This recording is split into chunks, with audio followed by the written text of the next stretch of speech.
நோக்கி பார் பிழைப்பாய். April 7, 1948 Switzerland நாட்டில் உள்ள ஜெனீவாவில் தொடங்கப்பட்டது உலக சுகாதார அமைப்பாகும். உலகத்தில் உள்ள அனைவருக்கும் இயன்றவரை ஆக கூடுதலான சுகாதார வசதிகளை பெற்றுக் கொடுப்பதே இந்த அமைப்பின் நோக்கமாகும். இன்றைக்கு நாம் பார்க்க போகின்றது இந்த அமைப்பை பற்றி அல்ல, அந்த அமைப்பு பயன்படுத்துகின்ற சின்னத்தை பற்றிதான். உயர்த்தப்பட்ட ஒரு கோலில் ஒரு பாம்பு சுற்றி இருப்பது போன்றதுதான் அதன் சின்னம். சுகாதாரத்துறைக்கும் பாம்புக்கும் என்ன சம்பந்தம் இருக்கின்றது என்பதை யோசித்து பார்த்ததுண்டா? சொல்கிறேன் கேளுங்கள். மருத்துவ தெய்வம் என்று கிரேக்கர்களால் நம்பப்பட்ட ஆஸ்கிலிபியஸ் என்பவரின் கையில் வைத்திருக்கும் தடிதான் அது. இதற்கு நிறைய விளக்கங்கள் சொல்லப்பட்டாலும் பாம்பு தன் மேல் தோலை அவ்வப்போது உரித்துவிட்டு புது பிறவி எடுப்பது போல் மருத்துவத்துறை மூலமாக மக்கள் சுகத்தையும் மறுவாழ்வையும் பெறலாம் என்பதை காட்டுகின்றது. கிமு 4ஆம் நூற்றாண்டில், அதாவது 400 முதல் 300 வரையிலான ஆண்டுகளில்தான் இந்த மருத்துவ தெய்வத்தின் கதை உருவாக்கப்பட்டுள்ளது. ஒரு இணையதள பக்கத்தில் இவ்வாறு வாசித்தேன்: பெரும்பாலான கிரேக்க கதைகள் பண்டை காலத்தில் கிடைக்கப்பெற்ற வேதாகம வரலாற்றிலிருந்து தொகுக்கப்பட்டுள்ளது என்று. இது உண்மையா என்று பார்க்க சற்று பின்னோக்கி சென்றபோது, கிமு 715 யூதயா தேசத்துக்கு அரசனாக அரியணை ஏறிய எசேக்கியா ராஜாவால் உடைத்து போடப்பட்ட நிக்குஸ்தான் என்ற வெண்கலத்தால் செய்யப்பட்ட ஒரு பாம்பின் சிலையோடு ஒத்துப்போனது. நிக்குஸ்தான் என்பதற்கு எபிரேய மொழியில் பாம்பு, வெண்கலம் மற்றும் சுகாதாரமற்ற பொருள் என்ற அர்த்தம் சொல்லப்படுகின்றது. எசேக்கியா ராஜாவின் நாட்கள் வரை இந்த கோளில் சுற்றப்பட்ட வெண்கல சர்ப்பத்திற்கு இஸ்ரவேல் ஜனங்கள் தூபம் காட்டி வந்ததாக 2 ராஜாக்கள் 18ஆம் அதிகாரம் 4ஆம் வசனம் கூறுகின்றது. இஸ்ரவேலர் ஆராதிக்கும் யெகோவா தேவனுக்கு ரூபமோ சொரூபமோ இல்லை என்ற நிலையில் இந்த உருவ வழிபாடு எப்படி இவர்களுக்குள் நுழைந்தது என்று பார்த்தால், சரித்திரம் இன்னும் 700-800 ஆண்டுகள் பின்னோக்கி நகர்ந்து கிமு 1450 1410க்குள் நடந்த சம்பவத்திற்கு கொண்டு சென்றது. சுமார் 430 ஆண்டுகள் எகிப்தின் அடிமைத்தனத்தில் இருந்த இஸ்ரவேல் ஜனங்கள் மோசே, ஆரோன் என்பவர்களின் தலைமையின் கீழ் அங்கே இருந்து வெளியேறி தேவன் அவர்கள் முற்பிதாக்களான ஆபிரகாம், ஈசாக்கு மற்றும் யாக்கோபுக்கு வாக்குத்தத்தம் பண்ணின கானான் தேசத்தை நோக்கி பிரயாணப்பட்ட நாட்கள் அது. எளிதில் சுதந்தரித்திருக்க வேண்டிய கானானை வேவு பார்க்க சென்ற 12 பேரில் 10 பேர் சொன்ன துச்செய்தி முழு கூட்டத்தையும் கலங்க பண்ணி அவர்களை மோசேக்கு விரோதமாகவும் தேவனுக்கு விரோதமாகவும் முறுமுறுக்க செய்தது. அதோடு நில்லாமல் தாங்கள் ஒரு தலைவனை ஏற்படுத்திக் கொண்டு எகிப்துக்கு திரும்பிவிடலாம் என்று தேவனுக்கு எதிராகவே திட்டம் போடவும் வைத்தது. பலத்த கையினாலும் ஓங்கிய புயத்தினாலும் எகிப்தின் அடிமைத்தனத்திலிருந்து இவர்களை புறப்பட பண்ணின தேவன் தம்முடைய வல்லமையை இந்த ஜனங்கள் கண்டிருந்தும் தன்னுடைய வார்த்தையை விசுவாசியாதபடியால் அவர்கள் தேசத்தை சுற்றி பார்த்துவிட்டு வந்த 40 நாட்களுக்கு ஈடாக 40 ஆண்டுகள் தங்கள் அக்கிரமத்தை சுமந்து திரிவார்கள் என்று கூறிவிட்டார். அதோடு அவர்களின் வார்த்தையை விசுவாசித்து ஜனங்களுக்கு நற்செய்தி சொன்ன யோசுவாவும் காலேபும் தவிர வேறு யாரும் கானானுக்குள் பிரவேசிக்க மாட்டார்கள் என்றும் கூறிவிட்டார். எனவே வாக்குத்தத்தம் பண்ணப்பட்ட கானானுக்குள் நுழைய முடியாமல் வனாந்திரத்தையே சுற்றி சுற்றி வந்தார்கள் இஸ்ரவேலர். எனினும் பகலிலே மேகஸ்தம்பமாயும் இரவிலே அக்கினி ஸ்தம்பமாயும் அவர்களோடு இருந்து அவர்களை வழிநடத்திய தேவன் தூதர்கள் உண்ணும் உணவான மன்னாவை கொண்டும் காடைகளை கொண்டும் அவர்களை போஷித்ததோடு கண்மலையின் தண்ணீரினால் அவர்கள் தாகத்தையும் தீர்த்தார். இவ்வளவு காரியங்கள் தேவன் அவர்களுக்கு செய்திருந்தும் அவர்கள் இருதயம் அவ்வப்போது எகிப்துக்கு திரும்பினது. தாங்கள் தேவனுடைய வார்த்தையை விசுவாசியாமல் போனதாலேதான் இவ்வளவு தாமதங்கள் என்பதை உணர்ந்து கொள்ளாத ஜனங்கள் தேவனுக்கும் மோசேக்கும் விரோதமாக பேசி, நாங்கள் வனாந்திரத்திலே சாகும்படி நீங்கள் எங்களை எகிப்து தேசத்திலிருந்து வரப்பண்ணினதென்ன? இங்கே அப்பமும் இல்லை, தண்ணீரும் இல்லை. இந்த அற்பமான உணவு எங்கள் மனதுக்கு வெறுப்பாய் இருக்கிறது என்றார்கள்.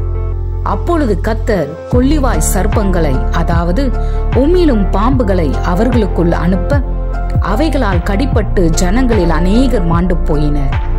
தாங்கள் செய்த தவற்றை உணர்ந்த ஜனங்கள் மோசேவிடம், நாங்கள் தேவனுக்கு விரோதமாக முறுமுறுத்து பாவம் செய்தோம். இதோ சர்ப்பங்கள் எங்களை விட்டு நீங்கும்படி எங்களுக்காக விண்ணப்பம் பண்ணுங்கள் என்றார்கள். மோசே ஜனங்களுக்காக விண்ணப்பம் பண்ண கர்த்தர் அவனிடம், நீ ஒரு கொள்ளிவாய் சர்ப்பத்தின் உருவத்தை செய்து அதை ஒரு கம்பத்தின் மேல் தூக்கி வை. கடிக்கப்பட்டவன் எவனோ அவன் அதை நோக்கி பார்த்தால் பிழைப்பான் என்றார். அப்படியே மோசே ஒரு வெண்கல சர்ப்பத்தை செய்து அதை ஒரு கம்பத்தின் மேல் தூக்கி வைத்தான். கர்த்தருடைய வார்த்தையின்படியே பாம்பால் கடிப்பட்டவர்கள் விசுவாசத்தோடு அதை நோக்கும் போது பிழைத்துக் கொண்டார்கள். 10 கட்டளைகளில் ஒரு கட்டளையான ஒரு சொர்பத்தையாகிலும் யாதொரு விக்கிரகத்தையாகிலும் நீ உனக்கு உண்டாக்க வேண்டாம், நீ அவைகளை நமஸ்கரிக்கவும் சேவிக்கவும் வேண்டாம் என்று மோசே மூலமாக தமது ஜனத்துக்கு கட்டளை கொடுத்திருந்த கர்த்தர் அதே மோசேவிடம் ஏன் ஒரு சொரூபத்தை செய்ய சொன்னார் என்றால், அதை வணங்குவதற்காக அல்ல, நோக்கி பார்த்தால் பிழைப்பாய் என்று அவருடைய வார்த்தையை விசுவாசிப்பதற்காக.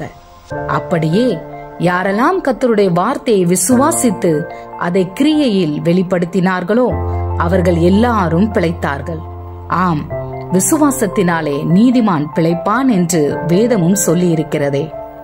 ஆனால் காலப்போக்கில் அந்த அடையாள சின்னம் ஜனங்களால் வழிபடும் பொருளாக மாறிவிட்டது. அதனால் தான் எசேக்கியா ராஜா அதை உடைத்து போட்டான். இந்த வெண்கல சர்ப்பம் சொன்ன செய்தி நோக்கி பார்த்தால் பிழைப்பாய் என்பதாகும். இது ஒரு அடையாள சின்னம் மட்டும் அல்ல, இதில் ஒரு தீர்க்க தரிசன செய்தியும் அடங்கி இருந்தது.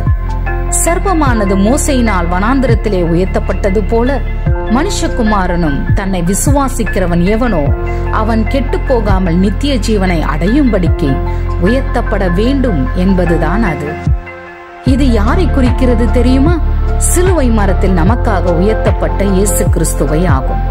ஆம், மரத்திலே தூக்கப்பட்ட எவனும் சபிக்கப்பட்டவன் என்று எழுதியிருக்கிறபடி கிறிஸ்து நம்முடைய சாபத்தை போக்க அவர் நமக்காக சாபமானார் என்று கலாத்தியர் 3:13 கூறுகின்றது. அன்றைக்கு வெண்கல சர்ப்பம் என்ன செய்தியை சொன்னதோ அதையே தான் இன்று சிலுவையும் நமக்கு சொல்கிறது, நோக்கி பார் பிழைப்பாய் என்று. உண்மையாகவே அவர் நம்முடைய பாடுகளை ஏற்றுக்கொண்டு நம்முடைய துக்கங்களை சுமந்தார். நம்முடைய மீறுதல்களின் நிமித்தம் அவர் காயப்பட்டு நம்முடைய அக்கிரமங்களின் நிமித்தம் அவர் நொறுக்கப்பட்டார். நமக்கு சமாதானத்தை உண்டு பண்ணும் ஆக்கினை அவர் மேல் வந்தது. அவருடைய தழும்புகளால் குணமாகிறோம் என்று வேதம் சொல்கிறது. ஆண்டவர் அப்படி எனக்காக என்ன செய்து விட்டார்? நான் இன்னும் அப்படியே தான் இருக்கிறேன். என்றைக்கு என் நிலை மாறும் என்று புலம்பிக் கொண்டிருக்கும் சகோதரனே சகோதரியே, இஸ்ரவேல் ஜனங்களைப் போல் முறுமுறுப்பதை நிறுத்திவிட்டு சிலுவையை நோக்கி பாருங்கள். அதை தொட்டு வணங்குவதற்காக அல்ல, என்னை மீட்கவே இயேசு கிறிஸ்து இத்தனை பாடுகளையும் சகித்தார் என்பதை விசுவாசிப்பதற்காக. சிலுவையை நோக்கி பாருங்கள், அவரை பார்த்து பரிதாபப்படுவதற்காக அல்ல, என் பாவத்தை போக்கவே தம்முடைய பரிசுத்த இரத்தத்தை சிந்தி கொடுத்தார் என்பதை விசுவாசிப்பதற்காக. ஆம், சிலுவையை நோக்கி பாருங்கள், அவருடைய வார்த்தையை விசுவாசித்து பாருங்கள். உங்கள் சாபம் ஆசீர்வாதமாகவும், கண்ணீர் ஆனந்த களிப்பாகவும், சுகவீனம் சுகமாகவும், துக்கம் சந்தோஷமாகவும் மாறும்.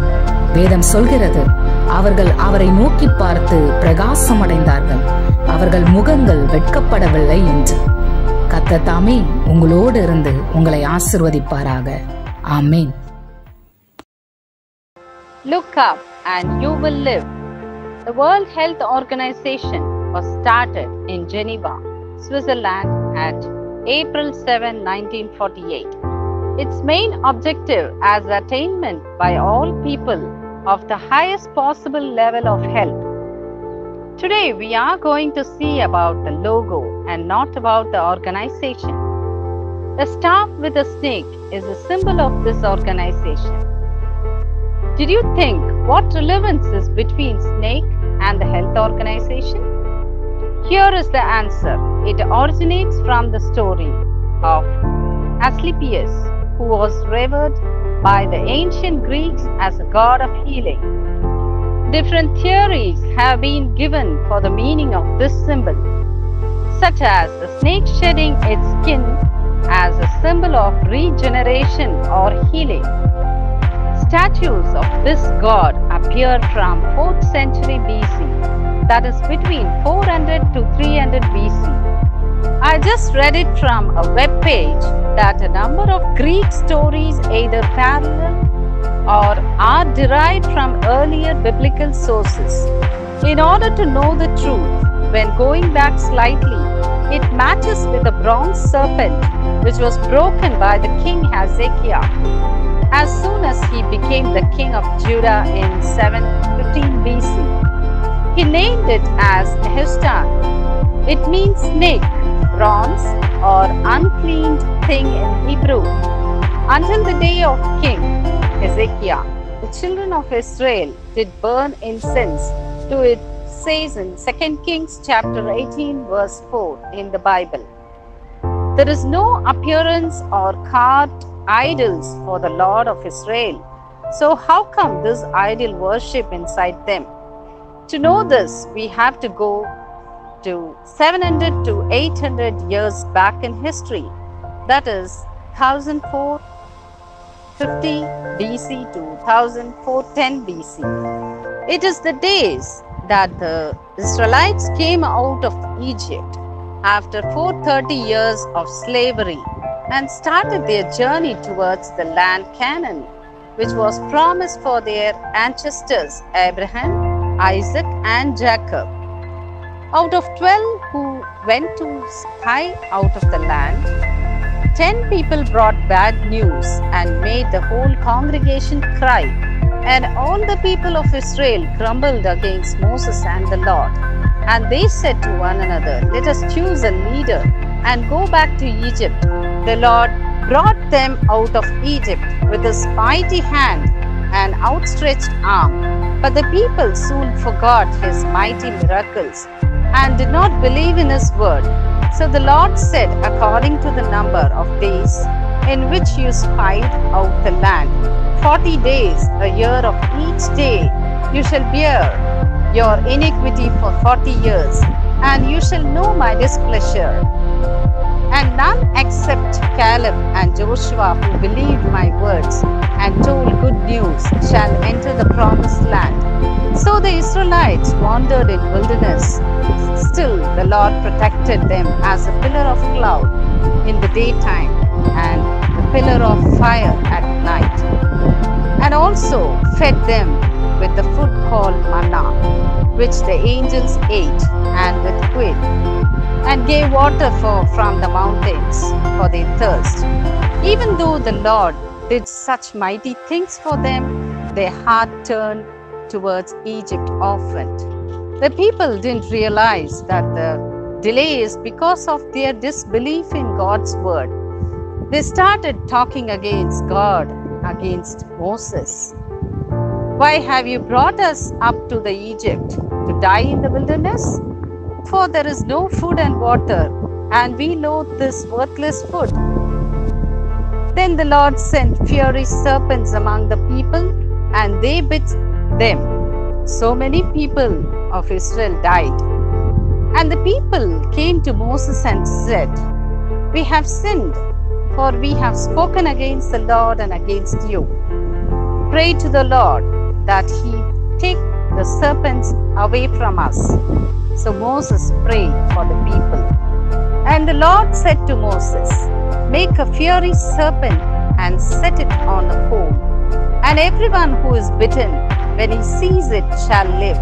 So Moses made a bronze serpent and set it on a pole. And if a serpent bite anyone, he would look at the bronze serpent and live. In the 10 Commandments, the Lord commanded his people through Moses that you shall not make for yourself a carved image. You shall not bow down to them and serve them. Then why he asked Moses to make a bronze serpent? Because the Lord wanted his people to obey his words. "Look at, and you will live, and not worship the idol." So those who believed the word of God and showed it in action are all lived. Yes, for the Bible says, "But my righteous one shall live by faith." But by over time, the symbol becomes a worshipping idol. So that's why King Ezekiel broke down this statue. This bronze serpent conveys a message that look at and you will live, and also it conveys a prophetic message. And as Moses lifted up the serpent in the wilderness, so must the Son of Man be lifted up, that whoever believes in him may have eternal life. Do you know whom does it refers? Our Lord Jesus Christ, who was lifted up for us in the cross. Yes, for it is written, cursed is everyone who is hanged on the tree. Likewise, Christ redeemed us from the curse by becoming a curse for us. Now the cross is conveying the message, what the bronze serpent says on that day. Look at and you will live. Surely he has borne our griefs and carried our sorrows. But he was wounded for our transgressions. He was crushed for our iniquities. Upon him was the chastisement that brought us peace, and with his stripes we are healed. My dear brothers and sisters, who are all worrying and asking, so far what the Lord has done for me, I am still in the same position. When my life will change?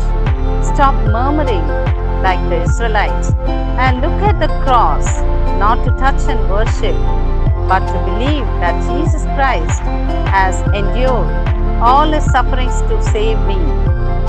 Look at the cross, not to take pity on him, but to believe that he has shed his blood to purify me. Yes, look at the cross and believe in his word.